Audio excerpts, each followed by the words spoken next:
నమస్కారాలు. వేదిక ముందున్న మీ అందరికీ హృదయపూర్వక నమస్కారాలు. ఎక్కువ సమయం ఏం లేదు.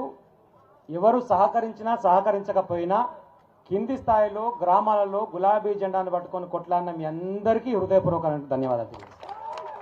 బరిగీసి నిలబడి సర్పంచ్ కొట్లాడిర్రు. రేపు ఎంపీటీసీ అయినా జెడ్పీటీసీ అయినా ఏ ఎన్నిక వచ్చినా కేసీఆర్ గారి నాయకత్వంలో కేటీఆర్ గారి నాయకత్వంలో నిలబడడానికి సిద్ధంగా ఉన్న గులాబీ సైనికులందరికీ హృదయపూర్వక ధన్యవాదాలు, శుభాకాంక్షలు తెలియజేస్తా ఉన్నా.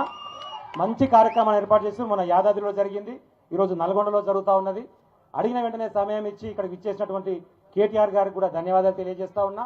మరీ ముఖ్యంగా మనం గుర్తుపెట్టుకోవాల్సింది ఒకటే, కేసీఆర్ గారు మొన్న బయటకు వచ్చి సుదీర్ఘంగా 1:20 నిమిషాలు ప్రెస్ మీట్లో పాలమూరు రంగారెడ్డి ఎత్తిపోతలలో జరుగుతున్నటువంటి అన్యాయం మీద, అదేవిధంగా ఫార్మాసిటీని 4th సిటీ పేరుతో చేసినటువంటి అన్యాయం మీద చాలా స్పష్టంగా చెప్పారు.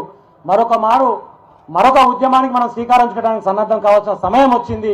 దానికి అందరం సిద్ధంగా ఉందామని చెప్పి మీ అందరికీ హృదయపూర్వకంగా విజ్ఞప్తి చేస్తా ఉన్నా. కేసీఆర్ గారు బయటకు వచ్చి ఒక్క మాట మాట్లాడంగానే 10 మంది మంత్రులు ముఖ్యమంత్రి కొడుకులకు లాగులు దడిచి ఒకటే ప్రెస్ మీట్లు కేసీఆర్ తిట్టుడు తప్ప ఇంకో విషయం చెప్పలేరు. చెప్పిన సబ్జెక్ట్ మీద ఒక్కడు మాట్లాడతలేడు. 90 టీఎంసీలు 45 టీఎంసీ ఎందుకు చేసిన ఉత్తమ్ కుమార్ రెడ్డి అంటే ఆయనకు చదువు రాదు, అవగాహన లేదు, దాని గురించి చెప్పడు. ముఖ్యమంత్రి ఎందుకు చేసిన 45 టీఎంసీలు చెప్పు అంటే దాని గురించి చెప్పడు. దాన్ని గమనించి మనం అవగాహన పెంచుకొని తెలంగాణ ప్రజానికానికి అన్యాయం జరిగితే కేసీఆర్ గారు మన ప్రెస్ మీట్ స్పష్టంగా చెప్పారు. కేసీఆర్ గారిని 25 ఏళ్ళకే చంపుతున్నారు కొడుకులు. తెలంగాణ ఉద్యమం ఉన్నప్పటి నుంచి రేపు చచ్చిపోతారట, మాపు చచ్చిపోతారట, లివర్ బాగలేదు, అది బాగలేదని ప్రచారం చేస్తున్నారు. ఇప్పుడు కూడా అదే ప్రచారం చేస్తారు. నాకు మంచిగా ఉంది, ఏ బాధ లేదు, ఇంకెన్నేళ్ళు చంపుతారా? నన్ను లంగ మాటలు దొంగ మాటలు మాట్లాడినా భరించినా, కానీ తెలంగాణ రైతాంగానికి తెలంగాణకు ఇబ్బంది కలిగితే ఇగో ఈ రోజు నేను అందుకే బయటకు వస్తా ఉన్నా.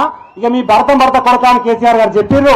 కేసీఆర్ గారి నాయకత్వంలో మనందరం ఉద్యమానికి శ్రీకారం చూద్దామని చెప్పి విజ్ఞప్తి చేస్తూ ఈ అవకాశం ఇచ్చిన మీ అందరికీ హృదయపూర్వక ధన్యవాదాలు. జై తెలంగాణ, జై కేసీఆర్. మన ఎమ్మెల్సీ కోటిరెడ్డి గారు